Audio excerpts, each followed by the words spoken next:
if something is awkward, not to fill it up with talk about the weather. For me, is a form of happiness. Have you ever avoided a difficult conversation, like telling someone they crossed the line, sharing honest feedback, or saying no because it just felt a bit too awkward?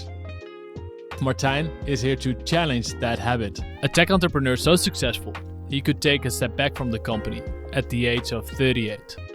This year, Martijn participated in a Dutch national television show, Onderweg naar Liefde, where his direct and honest communication triggered a lot of discussion. In this episode, we explore the importance of setting boundaries, how embracing awkwardness can create deeper connections, and why silence can be one of your most powerful communication tools. If you've ever struggled with difficult conversations, this episode will show you a better way. Let's dive in. Martijn, welcome. Thank you. It's a pleasure to be here and have you join. And now I'm wondering, will this be the podcast with the most silences so far? Because I've seen you in the Dutch TV program using a lot of silence. Yeah, now I'm tempted to let the silence fall. Yeah, we can do that for 45 minutes and then stop recording. But let me ask you another question. How do you deal with people that respond to you, to that silence that you create, with nervousness or any other reaction? Because many people are not used to that silence, right? Yeah, I think I just observe, and I find it funny, and I like to experience the awkwardness that the other feels, but I also feel, because it is awkward. We're so used to helping each other out by saying comforting words or nodding the head or saying yes, or I know exactly what you mean. And I see so much value in letting expressions resonate, even in the one who expresses it. And I love to do self-inquiry to see what is it that I feel. And then very often when the other person doesn't say anything, then I can go, oh, there's something else underneath there and something underneath that. And it's so beautiful to use the words that are accurate, to be in truth. There's, I don't know if you read the 4 agreements. I have, yeah. The first one is the first of 4 agreements is be impeccable with your word. I love that one to really describe what it is that is. And it's hard, isn't it? It takes practice. It takes practice. Yeah. And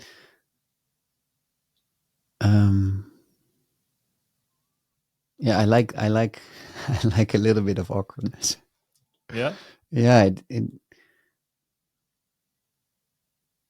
yeah. Can you describe what you like about it? That it's real. That if something is awkward, or well, not everything that is awkward, but in such a situation, to stay in truth and not to fill it up with talk about the weather or anything else, or skip over it, and to really be with what is, for me, is a form of happiness, because it allows me to be really here and now in what's going on, to be fully present. Mm-hmm.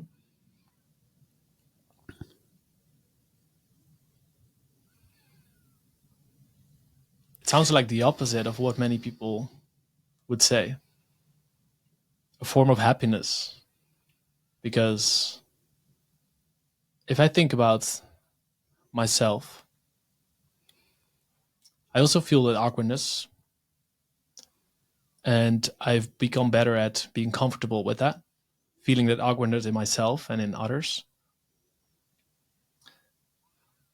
But when I think about other people and myself, mainly in the past and still sometimes now, it's hard to see that as happiness. I do feel that sometimes, but I also sense that my mind goes to, I need to fill it, or he's probably thinking this or that. Mm. And now I need to say this to save this conversation, Yeah. which is not true. Yeah. So I've learned over the years that truth is a value that I love and that I strive for. So there's a reward.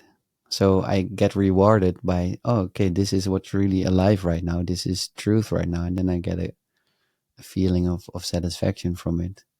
And it allows me to push through the awkwardness that I can feel myself as well. And it's interesting when I get to share this with other people and they also realize, oh, this is nice. This is Yeah. actually what's there. And that silence you use a lot in conversations as well. One of the fragments of the TV program that stood out for me was that moment when you met a new date. She came all the way to Portugal. And for people who are outside of Europe, the travel from Netherlands to Portugal is about 2,000 kilometers, 3.5 hours by plane, probably. So she came all the way to Portugal to see you, to meet you as part of the date in the reality series. And after 20 minutes, you sent her home. That's again something that almost no one would do. But it's in line with what you described, being truthful to yourself. Can you describe what happens in that moment when you see her walking to you? Because it's a dating program, that's the theme. But to me, it's super relevant for every single conversation and interaction we have with others. Yeah. Yeah, it was really weird because I was with my first date. Her name was Denise. We were in the middle of nowhere. We camped next to a beautiful river. We swam there in the morning. Then we had breakfast, and then we're having breakfast, and then all of a sudden, this girl walks up, and we're really in the middle of nowhere. So it's really weird for a girl to walk up. And I said, "Oh, I recognize her face." He said, "Oh, of course, because I'm not just in Portugal in nature. I'm actually recording a reality dating show, which I forgot because I was so into it, like in the middle of it." And then she walks up and like, "Hey, I remember her face." And I was like, "Oh, I didn't select her because I had some applications that from women that wanted to go on a date with me, and I selected a couple, and this one I did not select." But from her approach and what she said, I got the idea that she thought that I did feel a full yes for her. So there had been some miscommunication between the producing company of the TV show. And therefore, I felt a lot of resistance because I thought, hey, I'm being pulled. How do you say that? They're trying to set me up with something that wasn't true. Yeah. So after every happening in the show, we would be interviewed. And then the what's her name? Regisseur. How do you say regisseur in English? Yeah, the director. Yeah, the director. She interviews me, and I said like, "Hey, I didn't pick her.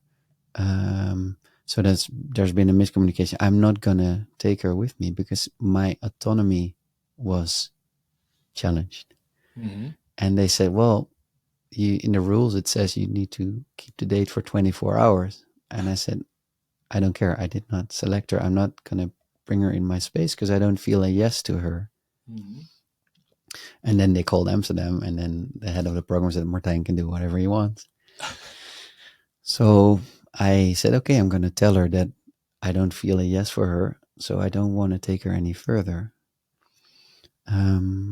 So we sit down, and I express that to her. And I can imagine that if I would not have felt tricked in a way, if the communication would have been better, then maybe I wouldn't have. I maybe would have said I would have had more awareness of understanding. Oh, she actually flew all the way here, and she really reached out to me. She wanted to go on a date with me. And what happened with me is like, this is not correct. This is not true. This is not how it should be. And therefore, I was clearer than I am, more direct. Like looking back, I would have wished that I would have expressed it in a more gentle way. But for me, it's very important to follow, to live what I think is important, and I set my boundaries and I speak my desires. And why would I take her a full day if I already know, hey, I do not feel attracted to her, and I was having a nice energy with my date number one. So why would I, just to keep up appearances? That's not something I want to do. No. And the question is also, how nice is that to the other person, right? Because if you don't communicate what you feel, Yeah, and what you're gonna do eventually anyways, then that's not really honest or nice to her anyways. exactly. So you're pleasing somebody, and it's not true. So it's based on nothing, and it's just building air castles, and nobody benefits from that. No. And it's what almost everyone does in dating, but also in other situations, trying to be nice based on the assumption of what the other person perceives as nice. Yeah. Which is often untrue, Yeah. or incorrect. Yeah. So we talked about this in the intro conversation about birthday invitations. Yeah. So there's I'm quite deep into tantra. I teach tantra workshops, and many people think that tantra is sex or Kama Sutra, and it's so much more than that. It's a philosophy, I would say, that's 3,000 to 5,000 years old, and there's a lot of very basic exercises in there. And one of the exercises that I teach in my workshop is to learn to say no. And the thing is, if you say yes to somebody else, can be your boss who wants you to do work over the weekend, or somebody asks you on a date or whatever it is, and you say yes, whereas you wanted to say no, you say yes to the other person, but you say no to the most important person of your life, which is yourself. So to practice with this makes you feel comfortable in saying no. And the example we talked about is the birthday party. So if it's my birthday, before I would really want everybody that I invited to come to my birthday, because else I would feel not seen or not loved. But now I really feel like, hey, if I invite you and you don't want to come, please don't come. Thank you for saying no to me and saying yes to yourself. Yeah. And especially if you look at the birthday example, very often we invite people, maybe not even because we really want to have them there, but just that we think, well, if I don't invite him, then he's not going to like me anymore. So I invite him, and this other person is going to, well, I don't want to come because I have other things to do, but I better come because else he's not going to like me anymore. So if everybody learns to express their boundaries and to say their no's, there will be a lot more clarity, and the world will truly become a better place. 100%. Yeah.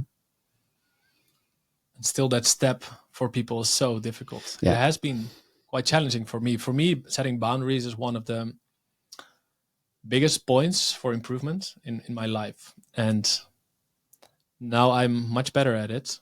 Lately, 3 weeks ago, I had a conversation with a friend. And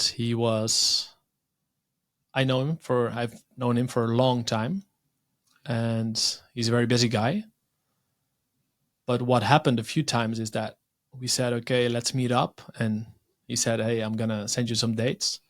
But it didn't happen. And this happened a few times over a longer period. And then it's very interesting because I investigated in myself what happens. What are my assumptions and my feelings around this? One, I feel a bit sad because I love that guy. I would love to hang out with him more. And I also appreciate that he's super busy. He has a lot of friends, busy with work. And I know that this feeling will not go away unless I completely accept it or unless I do something about it or discuss it. Yeah. And some years back, I decided I wanted to be a person that says what's on my mind when I have these feelings. So I decided I need to go talk to him. I procrastinated a few times. Like I saw him in groups, but that's not the right setting, etc. So all these reasons why it's not the right time. But at some point, I called him because there was no way we would first meet and then I could have the conversation. And I had the conversation, and it was so good. It was so good because he was very welcoming. I also did my best to frame it in a way that was non-judgmental towards him. Hey, you never have time. I didn't say that. I just told him I would love to meet more often. This is what happened a few times. And this is how you felt. This is how I feel. Yeah, exactly. Take responsibility for what you're feeling. Exactly. And I also told him if meeting me is not a priority, that's totally fine. And I would love to know about it if that's the case. Yeah, to have clarity. Yeah, exactly. And it was such a connecting conversation. And I've had more of those conversations. And the outcome, even though I'm always a little bit nervous, the outcome is always fantastic. Yeah. Because there's clarity, there's connection. Yeah. And that's, what I really care about, especially connection. Yeah. Yeah. Yeah, I'm fully with you. And if you choose yourself, you choose the most important person in your life, and it makes you a nicer person. And then if you do go to a party, you go there because you actually want to be there. Like if you want to come to my birthday party, great if you want to come, and then you're actually fully present and you want to be there. And very often we do things because people expect it from us. And this is about birthday parties, but also in dating. If a guy and a girl meet and maybe the man does something because he thinks, oh, if I do this to her, then she will do this back, or the other way around, and then it's not real, it's not true, it's out of fear. Yeah. So tantra works with learning to feel what it is that you really want, connect with yourself, and from there you can connect to others. So it's a beautiful work. And to give an example of a very easy exercise is where I would ask you 3 questions, but we can do 1 to make it quicker. And your answer is going to be no. So would you want to go on holiday with me? No. And then we're going to do it again. Just how does it feel to say no? All right. Yeah. Yeah. Because you practiced. Yeah, maybe. But I still feel a little bit of tension in my stomach. And to take the tension away, we're going to do it again. And I'm going to add another reaction. And my question is, can I borrow your car? No. Thank you for your no. How does that feel when I say thank you for your no? I feel more connected with you. And you're off the hook, right? I honor your no. You choose for yourself, and you don't want to lend me your car, which is fine, and we can still be friends. Yeah. Would you maybe?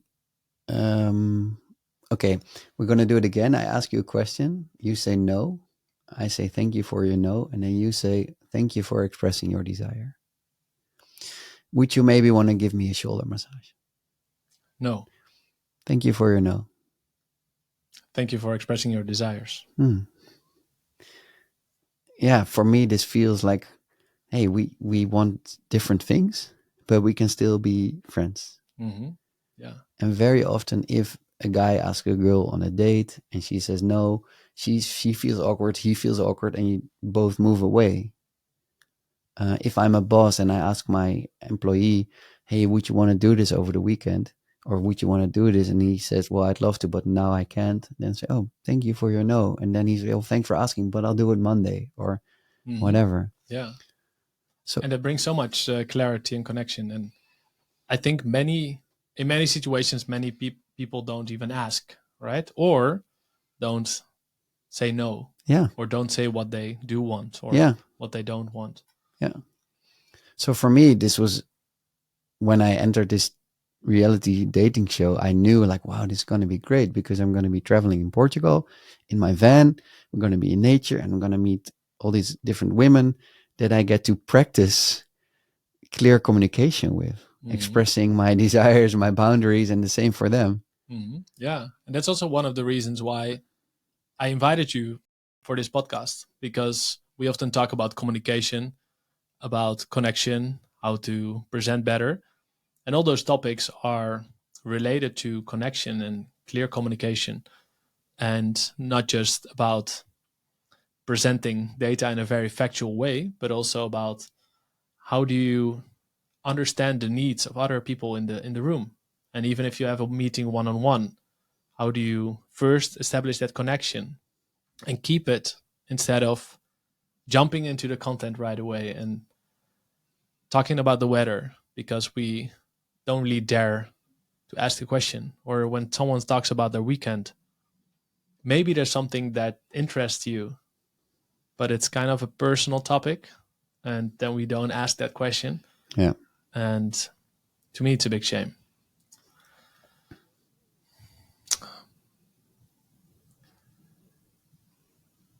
When we talk about these difficult conversations, how do you think people can practice that? You mentioned practice a few times. If people are listening to this right now, it's the 2nd of January, start of the year. Many people have New Year's resolutions. Some apply to dating, some apply to work. How do you think people can practice this or become more aware of their own desires and wants, and live a more life that is more authentic, more, instead of just doing whatever they liked? We can also talk about your journey if you want. Yeah, I'm happy to share about that. But first, let me give the most basic, easiest, and not necessarily, no.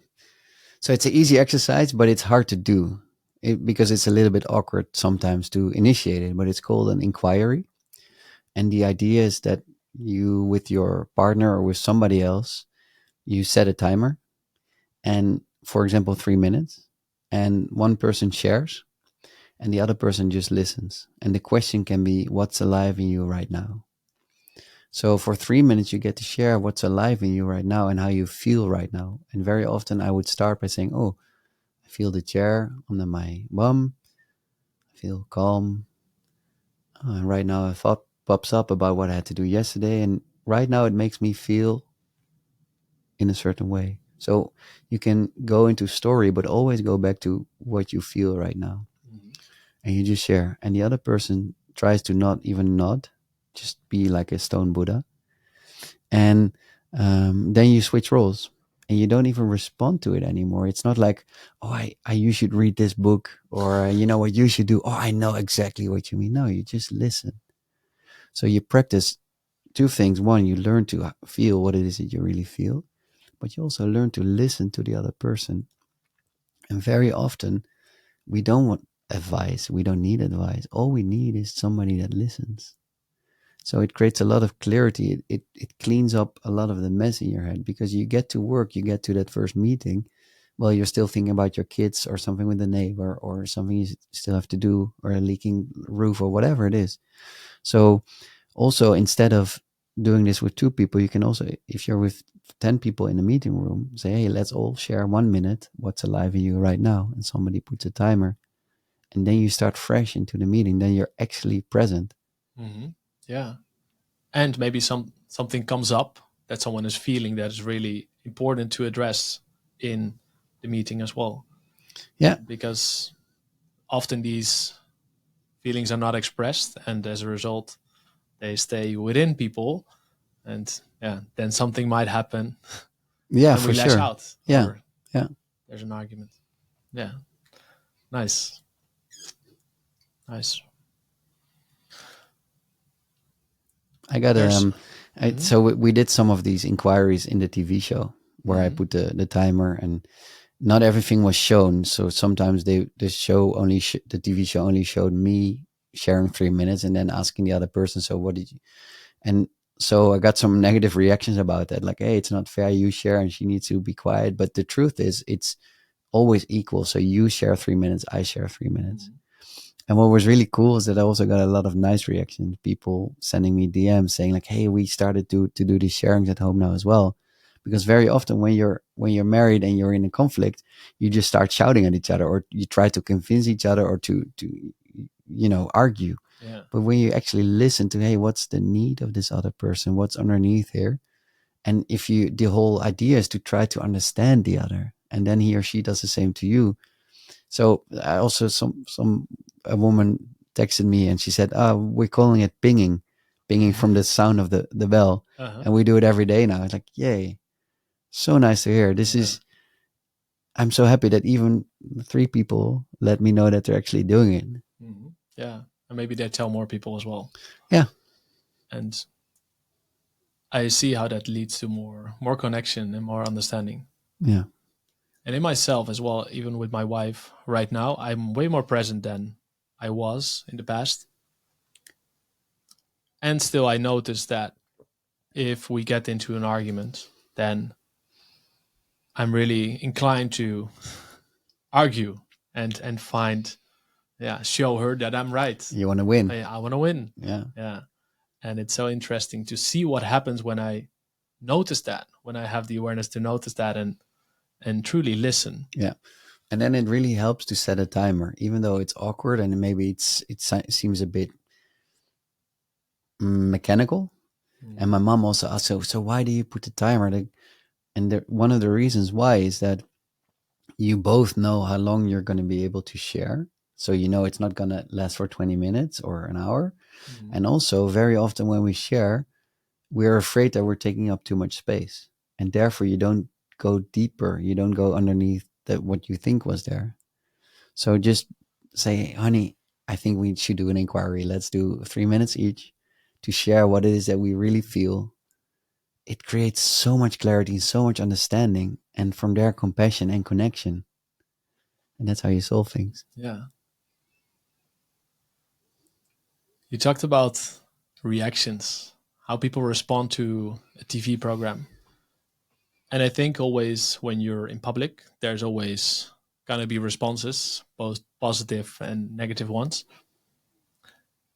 I saw some of the negative ones and I smiled because it tells a lot to me. It tells a lot how people are conditioned, we people. And maybe we can talk about how we can deal with feedback or criticism in general. So not just when you're famous from TV, because not everyone will be able to relate to that, but getting feedback or criticism in life is always challenging, right? Could be very challenging or a little bit challenging. How do you deal with that, or how have you dealt with that in the past? Good question. Um, Going back to the 4 agreements from Don Miguel Ruiz. The first one is be impeccable with your word. The second one is don't take anything personally. The third one is don't make any assumptions. And the fourth one is always do your best. So I really try to be a good person. And I'm learning, I'm growing, I make mistakes, but I know that I'm always trying to do my best. So some of the reactions that I got were painful, and I could say, hey, you're right. So I could respond to them like, hey, thank you for sharing. You have a very strong point. And I'm doing my best. I'm a human being. I'm learning and I'm growing.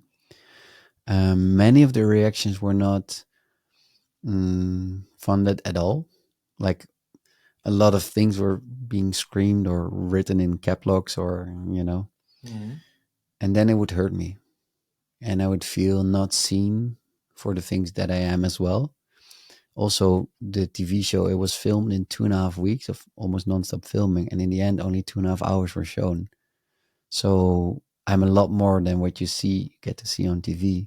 Mm-hmm. And I felt a frustration and a pain for not being seen for who I am. And then in the end, it comes down to knowing, like, hey, I know I am all those things as well. I know I'm a good person, and then I could just let it go. I could really just think like, okay, based on what I see on TV, I can even understand why they're writing these things. And you don't know, I don't know what's in their life, but if they're unhappy, and it's all projections. Mm-hmm. Yeah. So the first week was most difficult because it was all new, but then very quickly I learned to just let it go. And it would, like, if I accidentally still Googled myself or read the comments, it would strike me, and I better not to do that in the evening just before going to bed. But very easily I could let it go, thinking, hey, this is not me. They see a little bit of me, which is also framed in a certain way by the people who edited it. Mm-hmm. In a situation that's not natural. I was in a reality dating show in my van with several girls, sometimes two at the same time. Everything was being filmed. Even though they let us do our thing, everything is still also a little bit controlled in a way. And then like, yeah, this is what you see, and I understand you judge it. And I was very glad that I was able to completely let it go. Mm-hmm. So the reaction from the world was not the hardest thing. Also, being in the newspaper, but for me was the hardest thing is that my family would also see it. And there were some situations with some of my dates where I wasn't getting along well with them. And there was a version of me that I'm not proud of, that maybe said unfriendly things, or I placed myself above somebody because I think I know better. And she would already say it to me then. And I was like, yeah, whatever. But when I saw it on TV, I was like, wow, they're actually right. Yeah. And then I was afraid that, oh, my mom's going to see that. And she's saying, yeah, this is what you do. And my sister. And I found it difficult that the newspapers would write about me. And then knowing that my mom would probably also see that and maybe would be confused. So it was such a hell of a ride. I mean, it was a roller coaster ride in the sense that sometimes it was amazing to get like positive feedback, to get like thousands of new followers, and sometimes it was really hard to be shown a mirror. But I was so glad with that, because I really am on this journey to become a better person. Mm-hmm. And my human design says I adventure through life in order to be able to share how it feels to experience things. And it really became my mantra, my purpose. I want to experience things so I can share about it. And this adventure has been the biggest adventure ever. Really the biggest adventure ever. So this gave me a feeling of joy. Yeah. There's this Zen story about a farmer, and he loses a horse. At night, a horse escapes. And the next day, the neighbors come and they say, oh, such bad fortune, your horse escapes. And the farmer says, well, good fortune, bad fortune, who knows? So the next night, the horse comes back, and he brings a lot of wild horses. So in the morning, the neighbors come, oh, such good fortune. And the farmer goes like, good fortune, bad fortune, who knows? The next day, his son is riding one of the wild horses, and he falls, and he breaks his leg. So the neighbors come again. They say, hey, such bad fortune. And the farmer goes again, good fortune, bad fortune, who knows? So the day after, there's war, and the army comes to recruit all young men. And his son doesn't have to go because he broke his leg falling off the wild horse.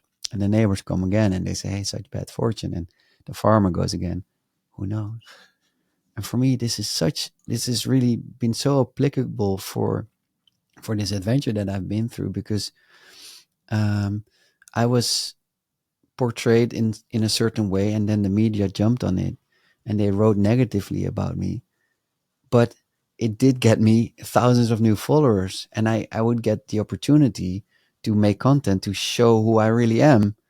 And spin it in a certain way that allowed me to connect to more people. Mhm. And then I'm being asked for this podcast, and then I'm working on a new show. Like, I never know what will lead to what. And um, I'm so enjoying this ride. I'm so curious what else is going to come from it. Mhm. And to see it in such a way makes it so much easier to deal with adversities in life, in any adventure. And if you see life as an adventure, then everything can become interesting. Mhm. Yeah, I love that, and I feel your curiosity. I feel your curiosity, and if you see it that way, then also every little obstacle on the way, a flat tire, becomes an interesting or potentially fun part or story, right? Yeah. And yeah, I have to say it, I forget it too sometimes. yeah, I forget it too. And therefore it's so good to do the work, meaning I meditate every morning, I do breath work, and I tend to listen to podcasts that inspire me, that teach me things. And then I also am surrounded by friends that do the same. And like, if I'm completely, when I was down, there was a friend who would say, "Hey, look what's there to learn here." yeah. And So like, they oh, remind you. exactly. Yeah. As I remind them, and we all remind each other. Yeah. Beautiful. Yeah. So it's so important to have those people around you that don't say things like, "Okay, just move on," or Yeah. Or let's get a yeah, beer. hey, let's get a beer. Yeah. Yeah. Yeah, So it could work maybe, like to get some distance, or let's go out, like no matter whether you drink alcohol or not, instead of only sitting in a room. So what's your perspective on that? Because I feel that sometimes it's valuable to sit by yourself and really feel everything that you're feeling, mhm, and sometimes it can help to connect with others, and by doing so, feeling better, not as a way to escape, but as a way to connect and also feel what you're really feeling or discuss with others. Do you see any balance there? Because in some ways, just sitting by yourself and feeling miserable and repeating the same thoughts in your head could also not work for you. yeah. How? Well, one of the things I learned is to, when I feel bad, is not to just repeat the story of he did this or she did it, or I should have said that. No, just sit on a meditation pillow and feel, hey, what is it that I feel? Oh, he said something unfriendly to me. I feel pain. How does the pain feel? Just feel like, how does the pain feel? Where do I feel it? And then when you feel it, it subsides. It goes away. But it's super difficult because we tend to keep complaining and making the circle. So doing the work, meaning inner work, there's a reason why it's called the work. You train in certain ways so that when shit hits the fan, so to say, you're actually able to do that. Yeah. So that's one thing. To be able to self-regulate is such a great asset. And you don't get there by reading books about it. No, you get there by dealing with adversity in life. Like, that's why I take ice bath. That's why I do breath work. I can hold my breath for 4 minutes. It's not easy. But by practicing dealing with difficult things, you get better at it. And then when it's actually happening, you can do the things that you've learned. So for me, things that have helped me on my path is a Vipassana meditation. It's a 10-day meditation course where you sit 10 hours per day. Ayahuasca journeys, high dosages of psilocybin, tantra, therapy, all these modalities um, that allow me to self-regulate, but they also help me to know who I am. And that's such a long and beautiful journey. But know thyself is such a great asset, because also you mentioned sometimes you just want to go to friends and to be relieved from the pain and maybe drink a beer or go running or whatever. If I don't know who I am, And if I don't know what it is that I really want and what I long for, how can I then connect to you?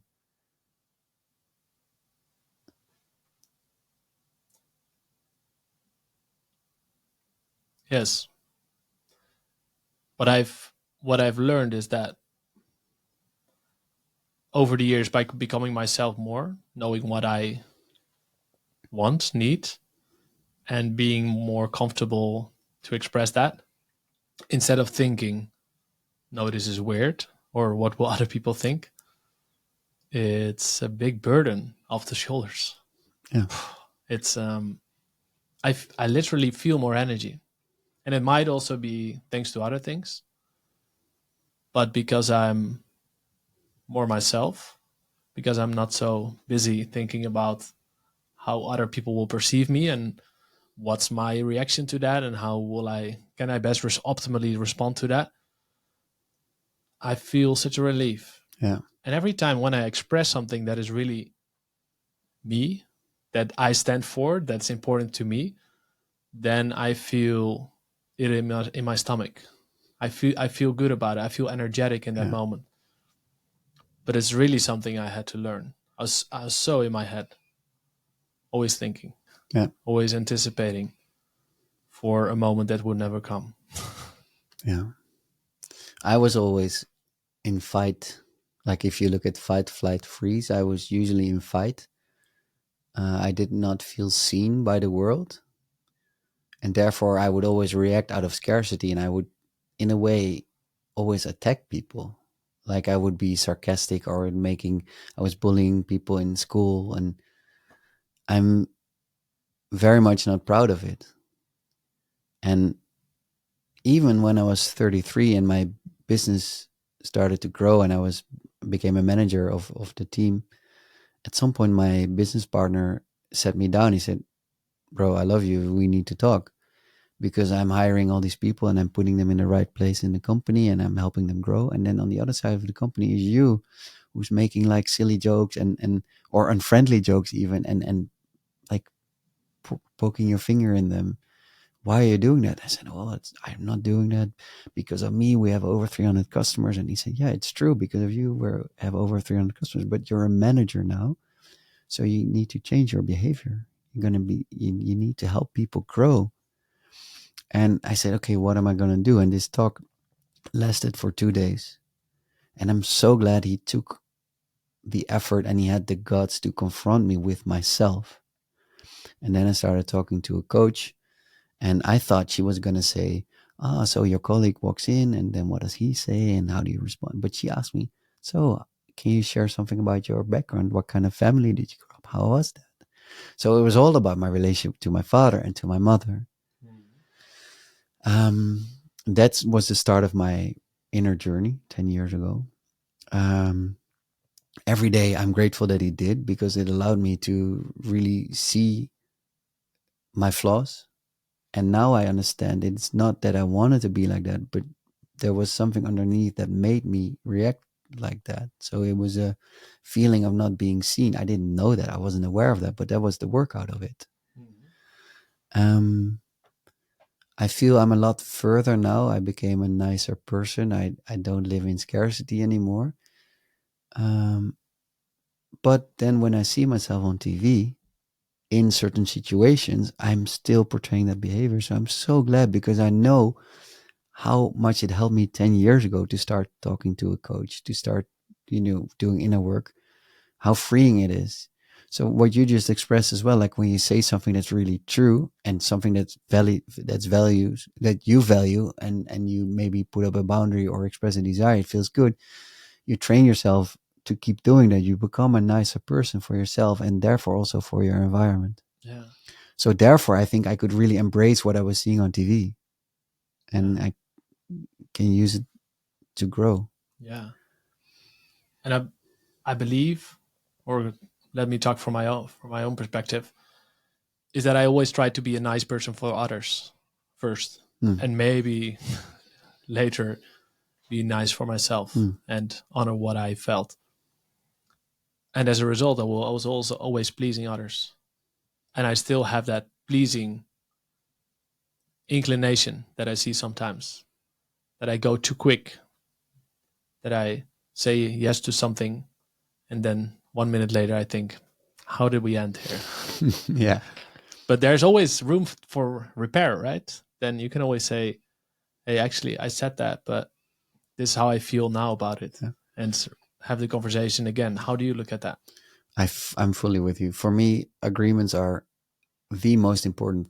Well, truth and trust I find very important. But that doesn't mean that you cannot change an agreement as long as you value it.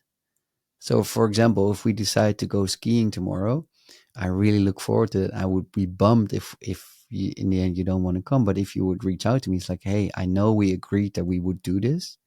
You value the agreement, but I changed my mind. Something came up, and I feel that I'd rather do something else. I like, hey, thank you for your no. Thank you for choosing yourself. Yeah. Yeah, it's really this simple. So it's really about valuing the agreement, but still being autonomous, being free to do what it is that you truly want.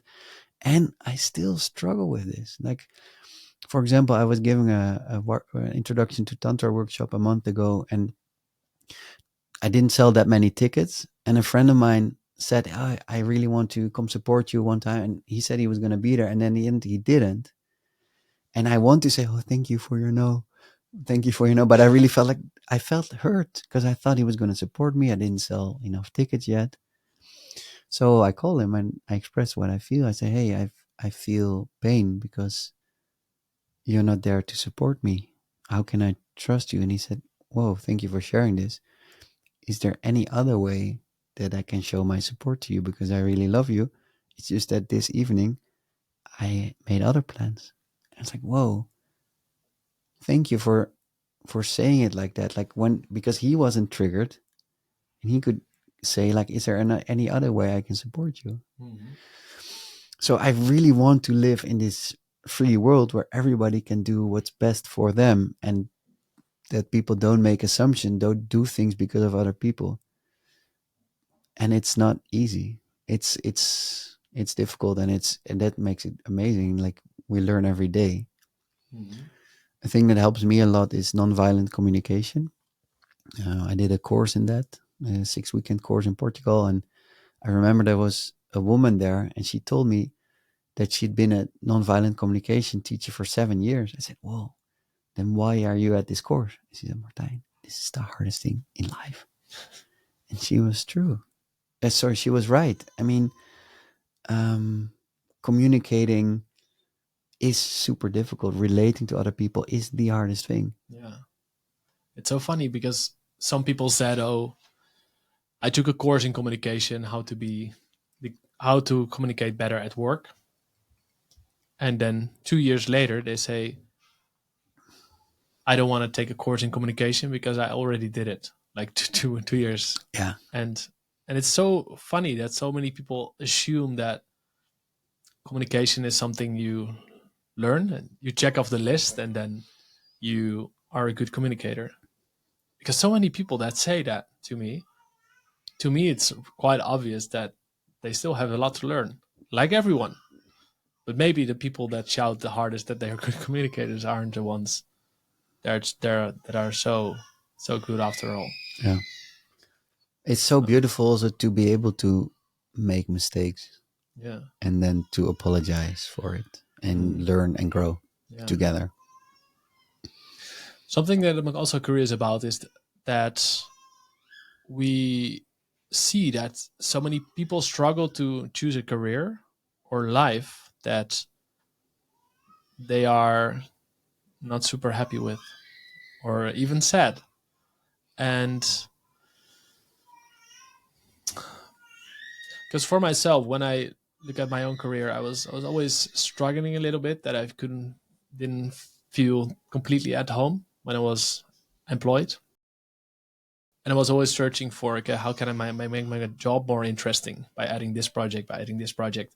And sometimes my manager said, go for it, I trust you. And sometimes I messed stuff up and they accepted. But some managers didn't. They said, no, this is your job. So stay within the lines. It was very hard for me. And still, I still see so many people having a amazingly well-paid job. They are happy on paper, have a beautiful car, but aren't so happy from the inside. What's something that people can do that relate to this, that have a good job at a big company, who have a good salary, but if they're completely honest, feel not completely happy? I would highly um, uh, would like to inspire them, or how do you say that? I can highly recommend for them to go to an introduction to tantra workshop, because most people don't know what it is that they want and don't want, and it starts on the really basic things. What do I want to eat? Most people do know. What is good for me to eat is a second question. But to practice with knowing yourself, to know what it is that you want and don't want, then it will help you to be able to go through the bigger questions as well. Mm-hmm. And then you find out, okay, maybe I would rather do something else, but I really need this job because I have this high mortgage. Then at least think of what it is that you want to do in the weekend. Mm-hmm. Instead of getting drunk with your friends and feeling bad afterward, maybe do something more meaningful. So it really starts by knowing yourself. Mm-hmm. And there's different ways to get there, but for me, tantra worked really well because it's deep and profound and it's really on this topic. But of course there's more things. I would say look up workshops that intrigue you, and get to know yourself. Learn to say no to the things that you don't want. Learn to say yes to the things that you do want. Very often in life, when we desire something and we can't get it, we just say we get angry and we push it away. And tantra is actually one of the few streams or philosophies that says no, desire is intrinsic to life. We're born like with shimmering desire. And if you say like, hey, this is what I really want, if I can get it or not, this is what I really want, it gives so much positive energy already. Just to give an example of what it is that tantra can bring, it brings a free life, because you know what you want and what you don't want, and you dare to express that because you're not afraid to express your desire, which is not a demand, it's a desire. And you know that the other person will also say what they really want or don't want. Mm-hmm. And therefore you can stay in connection. Does it make any sense what I'm saying? It does. It does. And it leads to a new question for me.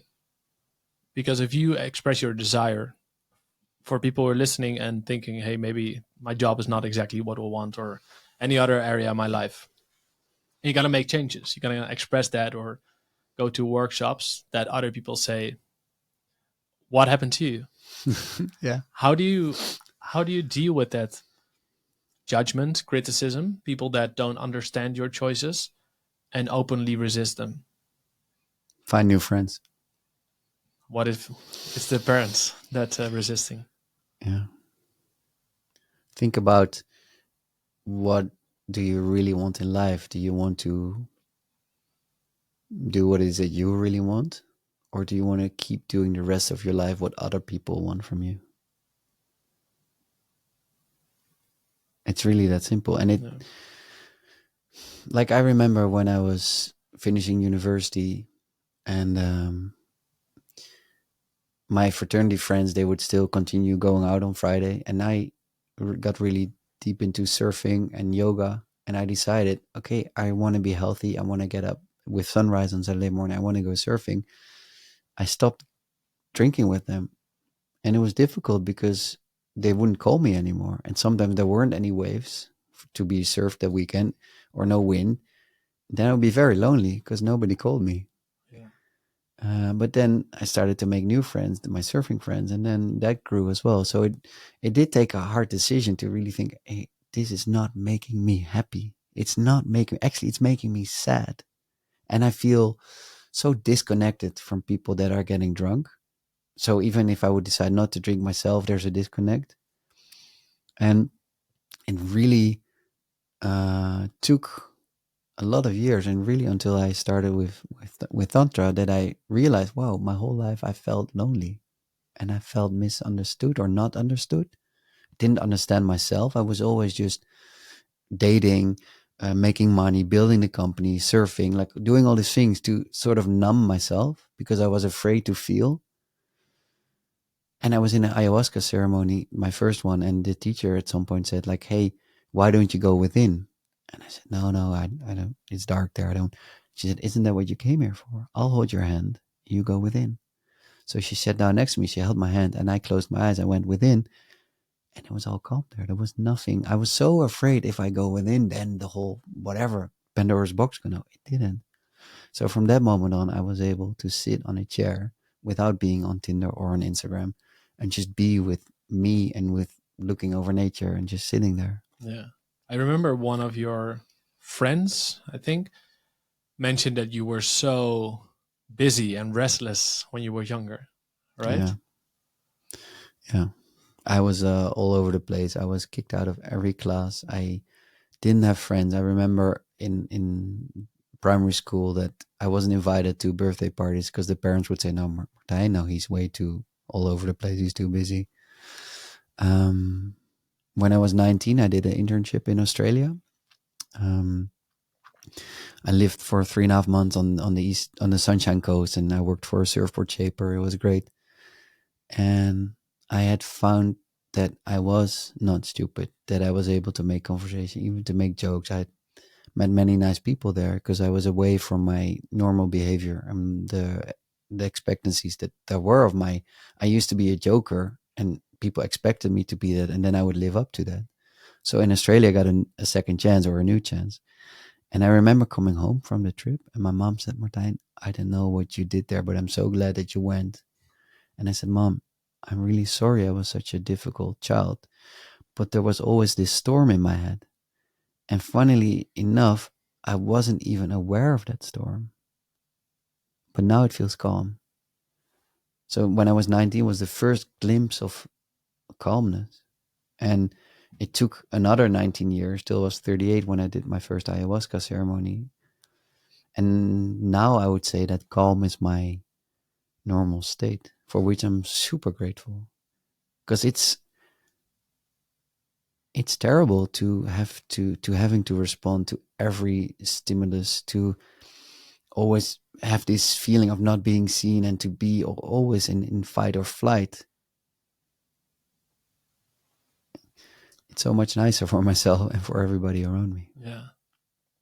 How do you And one thing I'd like to add is that when my business partner confronted me with my behavior and I started coaching, I was really afraid that if I lose this drive, then I probably won't be good in sales anymore, because I really, one of the reasons why I'm so good in my work was that I wanted to be seen and that I wanted to deliver, and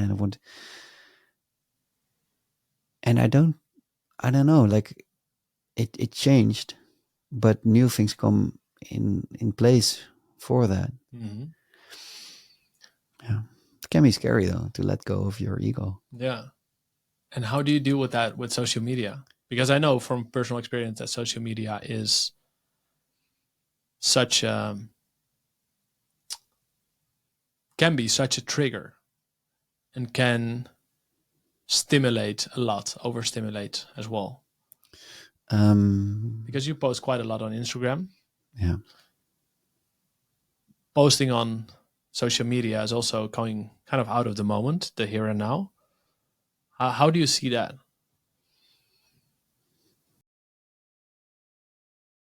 I get a lot of joy of sharing, and I love creating content. I love to inspire, to be inspired. I love the connections that come out of it, the reactions, and I'm very much addicted to it. And yes, it does take me out of the here and now. Last weekend, a friend of mine was over, and I took Instagram off my phone for 3 days, and we went bouldering and we went hiking and we did all these nice things. And in the evening, I realized, like, wow, I'm so much more here and now without Instagram. Yeah. So it's a blessing and a curse, because it also allows for me to share what I love doing, and I love sharing, and it's great to create content, it's great to go through difficult things and share about that and inspire other people to also start doing breath work or to also start doing yoga or tantra or whatever it is. And I'm finding a balance. I'm noticing that if I'm, especially the last weeks when there was so much going on, I would sleep poorly because of having been on Instagram the whole day. And even if I stop at 5 or at 6 in the evening, it's too late. Like the whole day I've been on, and the dopamine rush is real. Yeah. Yeah. Yeah. It's very real. I wish it And was. I really wish it was banned. yeah. Yeah, I think it would be better for everybody. Hmm. And I'm glad that it's there because Yeah, I want it's to say because it's a way for you to connect. yeah, Hmm. and also a way. So I'm as I mentioned in the introduction, I'm in the introduction talk we had. I'm working on a new program. It's called On My Way to Enlightenment, and the TV show that I made was called On My Way to Love. So this is a prequel or a spin-off, and I want to share the modalities that have helped me and that still help me on a daily basis, and to go through it, and I'm going to do breathwork, I'm going to do ice bath, I'm going to do combo, I'm going to do darkness retreat, and just really show how it's influencing me, how it's helping me, because I'm 43 years old, yet I suffer in life. I am worried about the future. I tend to feel that I don't have enough yet. I find it very difficult to commit to a relationship. And I can imagine that there's more people like me. So if I'm able to create content and to go through it, I just love to go on an adventure and to do these things and then meet people and share about it. Yeah, it's great. Yeah. And I hope that I won't be looking at YouTube to see, okay, I have that many likes or that many views. I hope I'm over that. I have to say that the past 6 weeks did help me um, to become more loose from it, because there's so much going on now that I see. Oh, it doesn't give me that much. Like before, if I would made a post and I would wake up in the morning and it would have like 60 likes, I'd be like, yay. And now that happens the whole day. I get so many new followers that I also see, oh, it's not satisfying anymore, for which I'm very grateful. Yeah. It's beautiful to be able to detach from that. Yeah. And Detach. That's the word. Yeah. And I wish you good luck on that journey as well, because I know that's also one of the obstacles and opportunities to keep on learning, right? It's another challenge that is thrown at you and that you can deal with and learn from. Yeah. You also mentioned that you would like to perhaps discuss new ideas with people who have ideas, who look for a co-founder. And I have learned that you are always willing to learn yourself and new opportunities. Yeah. What is it that you're looking for? Thank you for asking this. So the reason why my company, Smart PR, was and is such a great success is that the team of founders were very, what's the word? Complementary. Thank you. Complementary to each other. So there was a tech guy, there was a financial guy, there was a CEO, and I was the commercial founder. And I love to be around people who come up with ideas and who have a long horizon and put a dot there, and that's where we're gonna go. And then I get enthusiastic because I get to sell it, and I think about my network and who can I call and how can I get there. So it would be super cool if any of your listeners are having great ideas to make the world a little bit better and to have an idea how to make money with that, and if they would, if they would want to discuss it and maybe would need advice or potentially cooperation together, that would really make me very happy. Awesome. Yeah. So for everyone listening, I'll put the links in the show notes. Yeah. There's one last thing I would love to do is a quick rapid fire round. Cool. So with some questions and shorter answers that can create some snippets from. I haven't prepared any questions because I think this is the conversation that should be very conversational and improvised. So let's see what comes up. All right. Yeah. What's one thing that you would like to tell people with kids? I don't know. I don't know. How do you mean the question? So kids are the future of the world. Yeah. I know you don't have kids, so Yeah. maybe you cannot say anything to how to change diapers, but how to raise children is definitely an impactful job. Do you have Be any? present. I would say be present with your kids. And it's super challenging because I have a 4-month-old daughter, and 2 weeks ago I found myself sitting on the bench with my daughter and with one hand finishing the last email that I really wanted to send today. And I convinced myself I had to go out to that day. And the day after, I felt a bit guilty. I was like, this is not the life I want to live. Yeah. So be present. Be present. Yes, it's something I want to do every day. Next question. What's one thing that you think people struggle with most when it comes to having difficult conversations? Fear of rejection. So if you love yourself, if you know who you are and you love yourself, you will be less impacted by a negative response or a rejection because you know you're a good person, and therefore it will make it easier to live your values and to express your needs and your desires. What's one thing you wished you learned earlier? Nothing. No. Well, okay. I'm so happy to now finally learn that, yes, speaking my truth is very important, but sometimes I can be more subtle and have more compassion. So, what you shared about in the beginning of our conversation, that this woman or women flew all the way to Portugal to go on a date with me. And I was too busy with what I want and what I need. So it's, for me, it's a big lesson to look, hey, what does this situation actually need? Yeah. Yeah. Or require. And why I said nothing in the beginning is that I'm very glad with all the things that happened in my life because I learned from it and they made me who I am now, and I'm very happy with the position where I am now. I wish more people, would learn that lesson and felt more courage to speak up and live a life they want. Let's do one last question. Yeah. What do you think is the main takeaway of this podcast episode?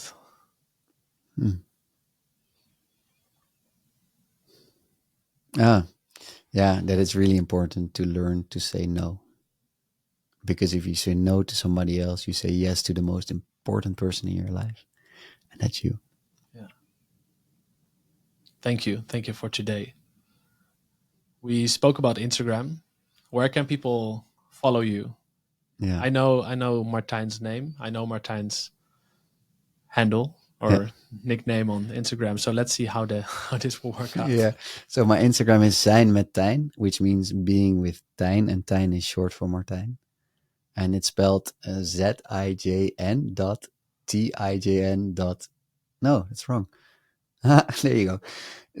I'm not even going to spell it. They'll read it in the show notes. I'll put a link in the show notes. And Zijn met Tijn. It's also a nice practice for people that want to learn Dutch. So let's see if people can spell that and click on the right link. Yeah, perfect. I want to thank you for being here, going to my home, to this little studio, and to connect.